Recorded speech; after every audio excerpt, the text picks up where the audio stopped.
Cameron Wolfe from NFL Network joins me today. And Cam, this Vikings defensive coordinator position had been vacant for 18 days.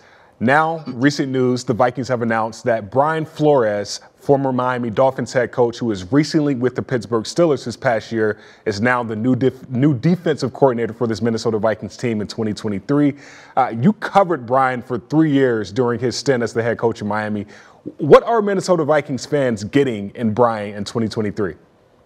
Well, first, I love the hire for the Vikings. I think that he will be a big boost. So that defense, which, let's be frank, needs a bunch of boosting. And so I think that what Brian Flores does best is building a defense up from where they were to taking them to top 10 levels. And you're going to learn very quickly he's a no-nonsense guy, and he's a guy who his defenses are always playing up to their talent.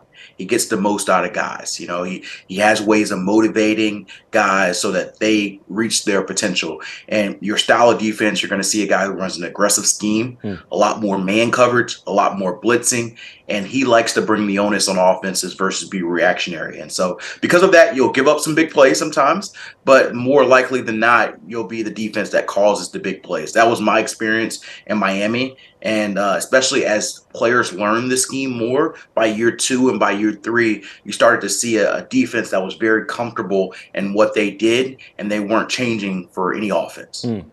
Understanding that Brian Flores has this, demanding figure. He is, a no-nonsense guy, the word that you use.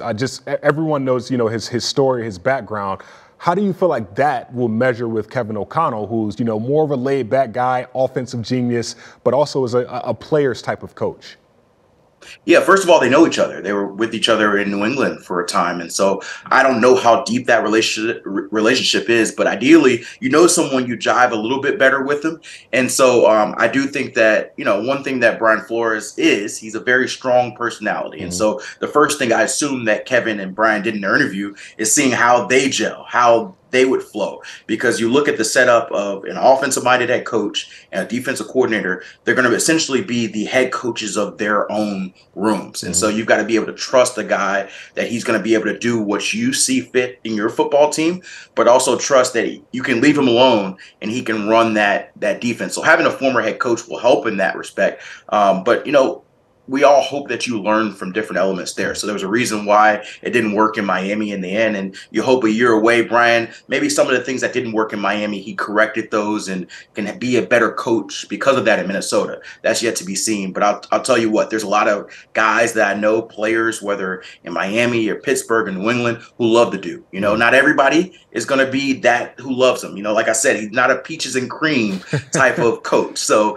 if you're hoping somebody to hold your hand and walk you through a certain way, maybe that's not the best style for him to do. But I know several players, safety in Miami, and Javon Holland loves him, swears by him. The linebacker in Miami, Landon Roberts, loves him. Christian Wilkins, defense tackle there, loves. There's an endless row of defensive guys who got better because Brian Flores was their defense coordinator, and I think you'll see that same transition from the Vikings. So what I'm intrigued to see is, one, what he thinks of the personnel, because he's going to evaluate it. He's a very strong evaluator. He spends a lot of time looking into the draft, a lot of time looking at free agency. And so if he doesn't have an opinion on this roster already, he'll have one quickly, and you'll start to see who are his type guys and who are guys that need to be replaced. So I do think you'll see some sort of turnover, but I do think that some of the young core guys that are there are going to be able to take a next step with the Brian Flores as their DC. And with Brian Flores understanding and wanting to run the 3-4 defense, 3 down linemen, 4 linebackers. Kevin O'Connell, when Ed Donato got here, when that first, I remember it vividly, Kevin O'Connell's first press conference, he said, we're going to be a 3-4 defense. Understanding how that marries together, Brian Flores already being familiar with the scheme, do you think anything changes with the players on this roster?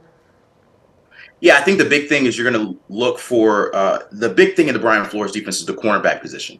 You're going to have to be able to run man coverage there. And to be frank, that's been something the Vikings have been working through.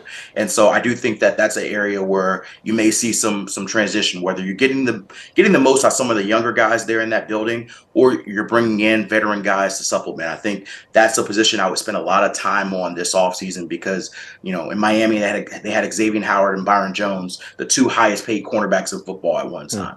And so they value the back end going down to the front end. So your safety position, you got Louis Sean there. He's a guy that I'm sure is going to spend a lot of time with Brian Flores. And Flores was a safeties coach by trade when he first started. And so he loves that position. And so I can't wait to see what he does with Sean and trying to get him to that next level as well. I think the secondary is going to be the first thing from him, looking at that talent, look at how he can bring it forward. And then he loves the defensive linemen, the ones who are dogs, not necessarily the guys who are going to get big sack numbers. He's never been a big, I'm going to get this 15 to 20 sack guy. He likes you'll hear him say the word versatility a bunch, and not in the cliche versatility that coaches uses, but he likes to find those hybrid players, the players that may not necessarily be a fit in every 3-4 or 4-3 defense. He specializes in those guys and making them his own. And so I think when you get around draft time,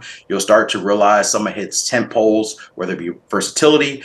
He loves adversity. If you overcome some adversity in your life, it rises you on his board of traits, whether football or life. And so those are a couple of things I think that you as Vikings fans will learn about what he desires in his players. I think that makes so much sense when you talk about versatility, because there's so many, when you look at this Miami Dolphins defense on tape, there are so many guys blitzing from so many different places, which opens up opportunities from everyone else. So Vikings fans are excited about that. But one last question for Vikings fans is, what are realistic expectations for this defense and Brian Flores in 2023? Yeah, I think they can make a big jump. Let's just be real. They were bottom 3 defense in total defense, scoring defense, passing defense. I think the jump from bottom is to at least get to the middle, right? And so I think you say, hey, if we can be a top 15-ish defense in 2023, we're in great shape, because we know what that offense can do with Kirk and Justin Jefferson and Dalvin Cook and the way they're cooking when they're on. That offense, I believe, was already ready to build for a championship. They're waiting for the defense to catch up. And so I think Brian Flores, he's a guy who can immediately make his mark on a defense. I think his standard becomes very clear early on, and he'll bring in some of his guys to be able to implement that standard as well. And so I do think that this defense underachieved from what they were supposed to talent-wise, and so I don't think that'll be the case in 2023. And so top 15-ish is probably the goal I'd put on the mark if I was this Vikings defense. Man, if you put that with this Minnesota Vikings offense, wow. Yeah. Appreciate you, Cam.